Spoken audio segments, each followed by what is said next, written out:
Smokey Uncuffed. I'm Brian. On this podcast, we'll talk about law enforcement, social media, networks, platforms, and just life. Clearly, this week, I've got plenty of ammo in the law enforcement side. I mean, wow, all of this has just blown up, gone wild, and who knows where it's going to end up. So, as I talked about a little bit last week, the Floyd murder is what they're calling it, where the officer knelt on the gentleman's neck and he ended up passing thereafter. Well, some of the news that came out, and I'm not going to rehash just all the news, I'm just going to give you my point of view of some of this. The autopsy came back and it said that they're still classifying it as a homicide. However, they did find narcotics in the guy's system and a heart attack ensued. So, and the neck trauma had nothing to do with it. Now then, the situation he was in, if they were occluding some air by putting you on your stomach, I did have a listener message me, and we had a little conversation on, I think it was email or Facebook one, I can't remember. We talked back and forth, and he was absolutely right. There is something called positional asphyxia. So what that is, if you happen to have just a little bit of a gut, and which I've got a little bit of a gut, and you find it hard to breathe while laying on your belly, it's possible it would affect you too. What that is whenever you put your body weight on your belly and it pushes down, it squashes your belly up into your diaphragm and causes your diaphragm to move up and block off part of what your lungs would normally intake, which causes your lungs to hold carbon dioxide and you're unable to get it out of your system. Thus, after that builds up so much, it can cause you to asphyxiate or smother. So that, I honestly, like I was talking to this gentleman, I honestly feel like that's probably a good possibility is something that's tied in. Now, where I see the autopsy information coming in useful for the officers, well, now the defense has an argument that it wasn't just straight him sitting on the guy's neck that caused it. There were other underlying problems there that were also complicit in this. So, I mean, by complicit, I mean also led to the man's death. Now, again, not exonerating these guys at all. They messed up. And so from that, I'm going to go to a question from one of the listeners that I actually just got today. Actually, somebody I know pretty well. His name's Darren. He asks, so you're out in a situation and you witness something like this going on and an officer's got a knee in somebody's neck. We'll just use this exact example. And so what do? Do you interact? Do you go in there and try to break it up? So here's my here would be my advice. You can speak to them, yell at them, say, hey, you can't be sitting on his neck. Carry on like that. But for you to actually go put hands on, it's probably not going to go good for you. Because then you're assaulting an officer. And the catch-22 you're going to put yourself in is, okay, you run over, you take this officer off of him. And if you don't know the whole situation, what if this guy's a murderer and you just knock an officer off of him and the guy gets away? So there's A. B, you knock him off of the officer, you get all these charges put against you. Do you know what would have happened one way or the other? No. You don't know if the guy would have died or not. So I'm just telling you, you handle that however you feel like it's necessary. I am not going to tell you to go attack an officer because that is not the course I would take. I would just do it verbally and just say, hey, you got to get off his neck. He really can't breathe. I can see his face. This is a real problem. He's in real distress. And honestly, if you talk to just about any officer, and I'm saying just about any officer because I don't know that guy would have listened to any outside advice. Don't know him. Armchair quarterback in here. But they're going to listen if you say, hey, I can see something you can't hear. He is clearly in some real distress. This is causing him some real problems. And so that would be my advice. If you witness something like that, the best you can do is point it out to him. And here's a better point. You point it out to him. He doesn't pay attention to you. Find another officer and say, hey, we need to do something about this right here. This is a problem. another officer would probably see that and go, oh yeah, we can't do that. So that would be my advice in that situation. And with that said, this whole podcast is going to be about like this when I'm giving my point of view on a lot of stuff. So I'm just going to go ahead and lead in with this. Do not consider this legal advice. I am a retired state trooper. This is only my opinion of all these things. Don't try to go to court and use this as any kind of legal advice, because if you actually need legal advice, you need to consult an attorney and get some real information from them on how to proceed with things. Don't take this information from me and go out and act on it, because it is not going to help you at all in court. So along with the same conversation I was having with this guy, here's another one that he pointed out. I don't remember where it was at. I want to say it was LA. It may not have been. No, there's one of them in Tulsa, in fact, in our state right here. There was one in Tulsa, and it was a pickup pulling a cattle trailer. So here's the deal. They're blocking I-44, and Billy Bob's driving down the road. I really don't know his name. I'm just calling him Billy Bob. He comes up on this crowd and slows her down, but he's got to get to the other side. He's got someplace to be. So he proceeds forward slowly. So these people jump out, try to stop him, start beating on his truck. So now what do? Do you stop? Or do you just keep rolling forward and just take the gamble of running over somebody?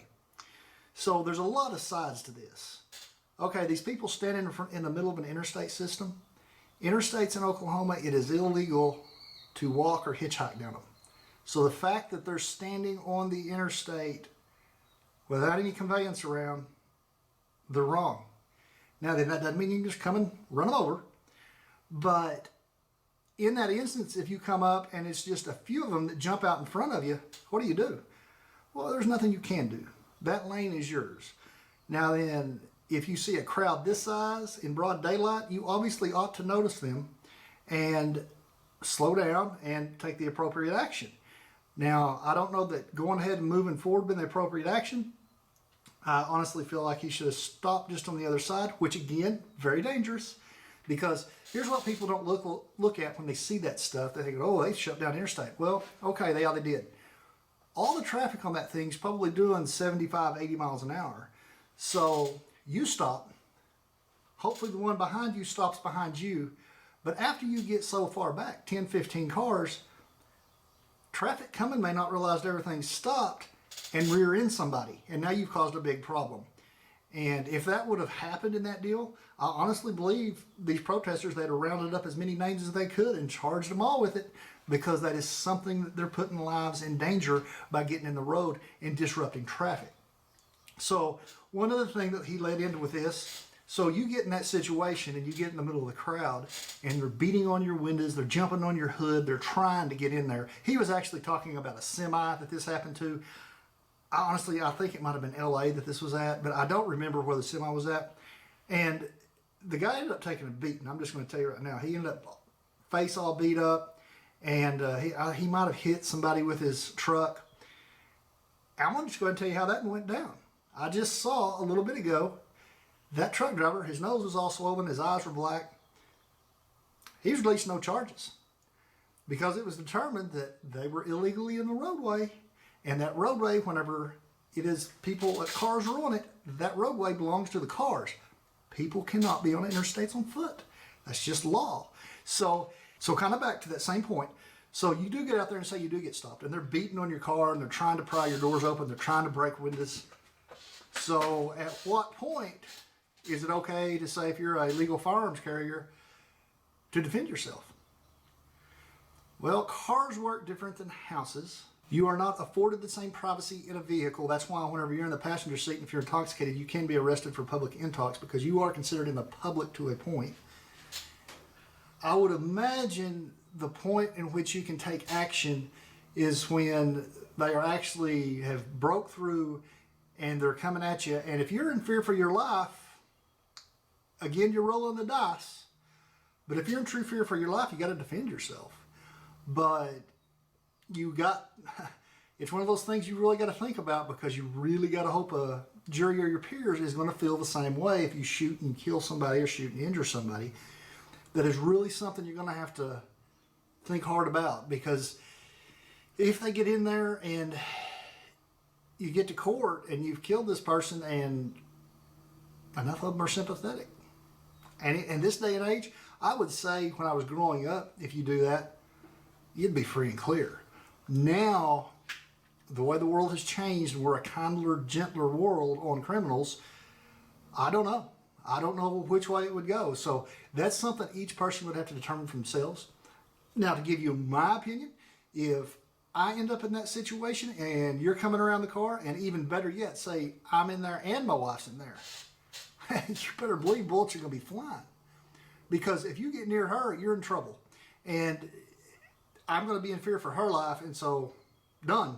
I'm just going to roll the dice right there. If I'm in there alone, I would probably wait a little longer than normal, but again, no, I'm going to protect myself.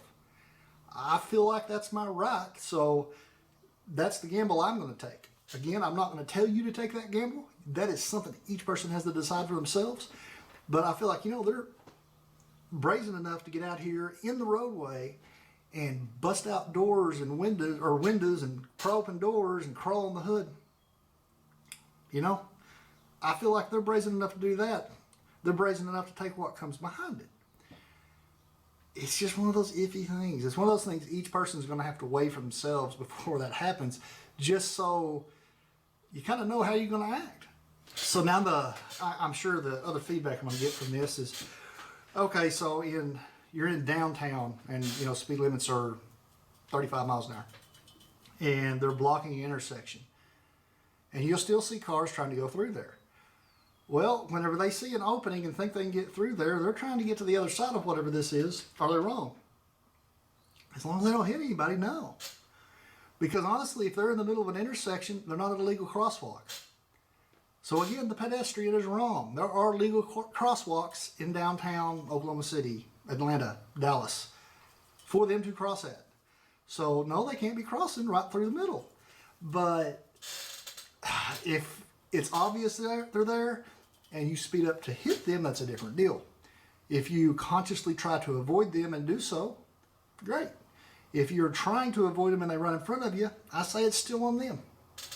Now then, if you don't have video in your car, how are you going to prove it? Unless somebody else comes forward with video, it's going to be with your word against theirs on what actually took place. So again, another thing you're going to have to just weigh your options there and decide how you best want to handle it. Now, as far as all the protesting goes, I have zero problem with protests. A good nonviolent protest often persuades legislatures and sometimes city councils to change their views on certain subjects. One of our most recent ones here in Oklahoma, it was a few years ago, and it was the Oklahoma teachers. Because for like the 4 billionth time in a row, they weren't going to get a pay raise because the money was going to go to something else that most of us don't benefit from. So they went up and protested legally on the state capitol steps. And after so much time there doing that, because these teachers are now pulled out of school and the students are all having to depend on substitute teachers, the legislature finally gave in and gave some. I mean, it wasn't exactly what the teachers were hoping or asked for, but it worked. Often that stuff is the only way, protests, demonstrations like that are the only way to get them to hear you. I understand that side. But whenever you take something that happens in Minneapolis, Minnesota, and we are in Oklahoma City, and you're wanting to protest, fine. Protest that the officers' actions were wrong, fine. But the minute you throw a brick through a window, it's no longer about that. It's about you being a heathen. It's about you being a thief. I mean, because once you throw that brick through there, somebody's going to go in after the brick to steal something. The craziest one I saw here was they threw a brick through a home health care place. What on earth are you going to steal out of a home health care place? Well, one of them comes running out with a computer. That has nothing to do about what's going on. They're simply criminal when it comes to that. So another thing that was brought up about this, why aren't we using fire trucks? Because water is a great dispersion tool. You'll see them put water cannons. You see it many places. They'll use water cannons and just spray the crowd if you want them to leave, and they disperse, because after you can only fight that water pressure so long, and it's not going to hurt you. Now, if you're point blank, yeah, it probably could hurt, but it's not going to cause serious injury. You're just going to end up a little wet, maybe a little cleaner. The thing that you're going to run into the biggest problem on, I would say, is now you've put firemen in a legal position. I would hesitate to do that too, simply because that's not really their role. If you could get some kind of water cannon and let law enforcement run it, have somebody trained to do that, all for it. I did see in China, I believe it was China, they were having some riots about whatever, and there was some looting going on there, and they used water cannons with dye in it. So when the looters ran into the building and they're running out, they get hosed down with water with a blue dye. Well, the dye doesn't go away very quick. So it would be easy to pick you up. I mean, we're walking down the sidewalk. Oh, you got a blue leg. Well, we just need to talk to you.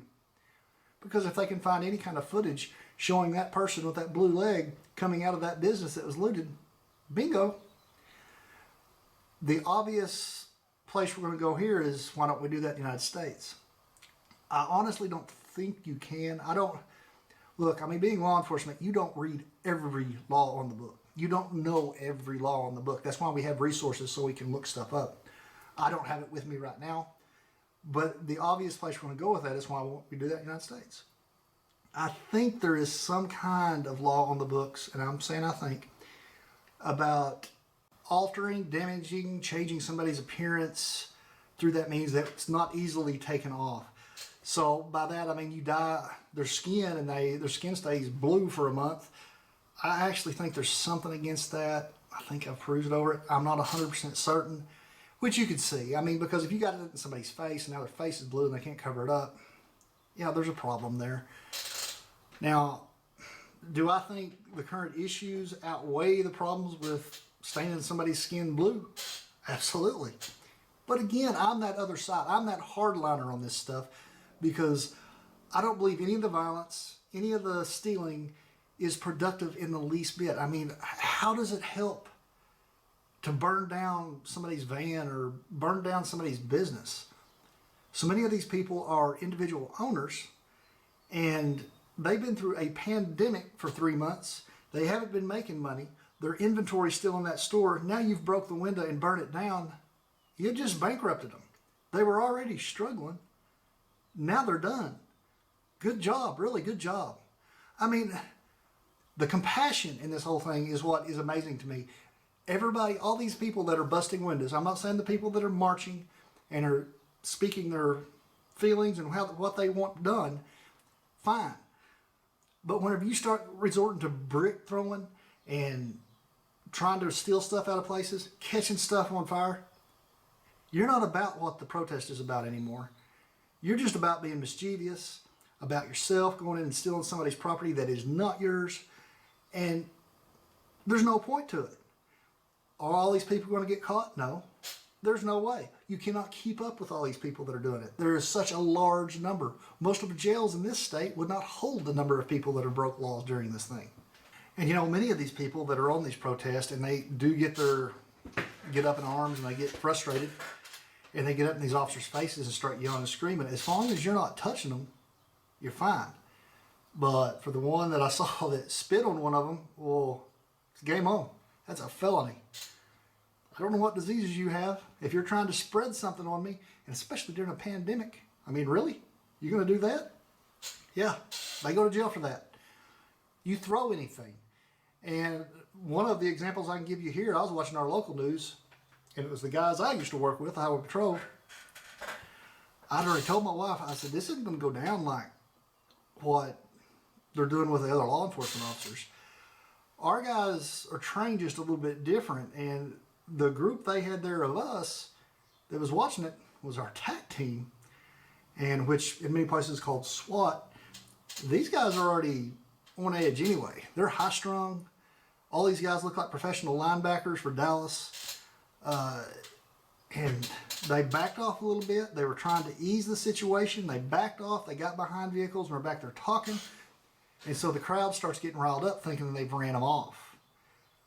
Well, that was a big mistake because I already knew anything they threw at them, they weren't going to like the response. The response was going to be immediate and tough. No more thought that, then here comes a water bottle. And here come the rubber bullets and the tear gas and the flashbangs, and then they charged them. Well, the whole crowd dispersed, and that ended that whole protest right there. They couldn't find any of them. They were looking and they couldn't find them. All these people just woo, and they were gone. They were going to the house because it's just a different response. Is it right? I don't know, but if the water bottle hits somebody, it is because you've broke a law. You can't throw something and hit somebody with it and not expect to get some assault charges against you. That's just the day we live in. And for the people that are throwing stuff at moving vehicles, my gosh, these cars say they try to creep through your crowd, and you throw something at that vehicle, you have just committed a felony. Reason being, what if that goes through the window, hits the person in the head, knocks them out, they're unconscious in a moving vehicle. Now how many lives have you endangered in a crowd? You just got to think. I mean, throwing stuff in general at any person you do not know or any vehicle you do not know, I'm going to tell you is a bad idea. It is not the way to go. Wave. Wave with however many fingers you want, but don't throw stuff. And the other little clip I saw that I had to kind of give it a chuckle. There was a police line lined up, and a protester was sitting right in front of them, and these guys are setting guns up. And I'm assuming, just looking at the guns, I don't think they were live rounds. I believe these were either rubber bullets or paintball guns that have pepper spray balls in them. And what that does, those hit you, and then that pepper spray rises up. You'll know when one hits you. Trust me, when we went through academy, we had to be sprayed by it. We know how miserable it is. Let me tell you how miserable it is. I know many troopers that refuse to carry it because they don't want an accidental discharge of that stuff on themselves. Or when they spray somebody else, they don't want the blowback because it is a miserable experience. So anyway, back to my little story here. This guy rolls up, he's yah-yahing with the police officers, and they're all setting at these guns up. I don't know what possessed this guy, but he reached out and grabbed this officer's barrel of this gun, and the officer immediately throws a left hook, lands it, and I mean rubber legs this guy. He goes staggering off. You should know if you reach out and grab an officer's gun, there's going to be recourse on that. Because, I mean, that now becomes a real issue. You are seriously trying to injure officers because you're trying to get a weapon from them. Never, I don't care what the situation, never go that route. That is obviously just going to end up bad for you and maybe people around you. Never take that course. Now, I did find it comical watching somebody that was being interviewed that's in these protests, and it's all about, you know, making as much chaos as possible, not as much worried about the actual issues, but just worried about making problems for people. They got on the camera on one channel and were saying, you know, we're about to move this stuff out of the city and take this to the rural areas. Well, I'm pretty sure it's not going to take you long to figure out that's not a good idea. Because if you mean by rural cities, okay, I mean, you could get away with that a little bit in a small town. Your reaction to it's probably going to be a little bit different than it is in a larger city. The law enforcement there is not going to be equipped to take care of that. They're probably going to call in state patrol or county deputies. And I can promise you the citizens in small towns are not going to react how you want them to react to your hijinks, your violence. I'm sure you'll be met with more of it because that's just not, as a general rule where I live, Oklahoma, that is just not how people in rural Oklahoma live. And now then, when I say, if you mean by that rural cities, or do you mean rural housing, residences? There you're going to end up with some real issues. We do have trespassing laws in Oklahoma. So I know as for myself, you showed up here, the minute you step in my yard, I'm going to advise you to get out of it. And I'm going to contact the authorities. and I will protect my house. I mean, you're not coming in. I can assure you, you won't. But I just laugh at some of these guys' remarks, because why would you even go there? What is some 75-year-old couple that lives out in the country raising cows their whole existence have to do with this to you? I mean, they're a big part of the backbone of our country. They're providing the food, and you want to go out there and protest there? What do you think that's going to get you?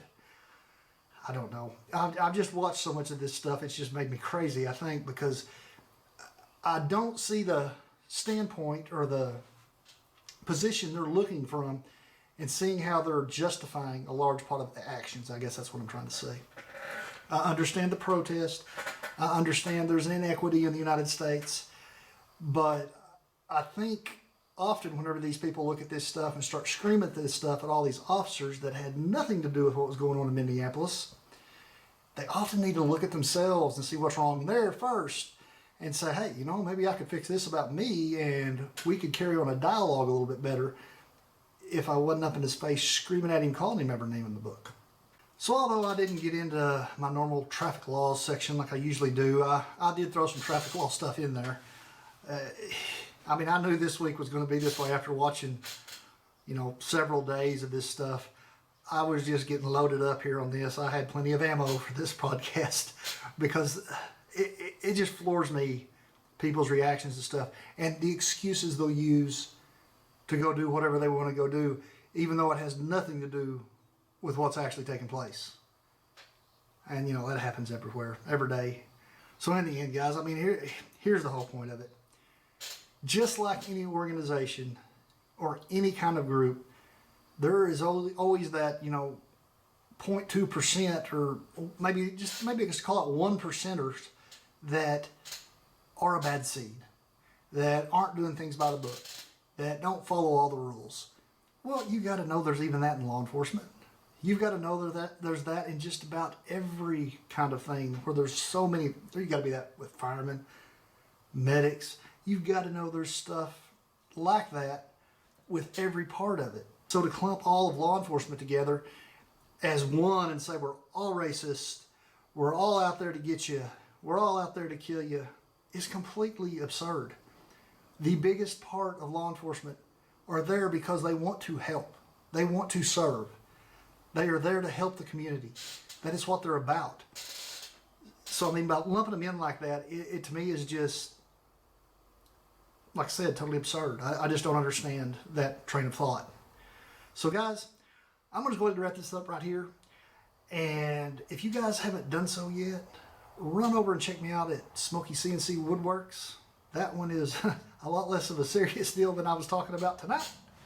And don't forget about www.smokeyuncuffed.com, where you can find all the links to all the equipment I'm using, a link to some t-shirts for Smokey CNC Woodworks, and all my podcasts. Just go check them out there, or just listen to them wherever you normally listen to podcasts.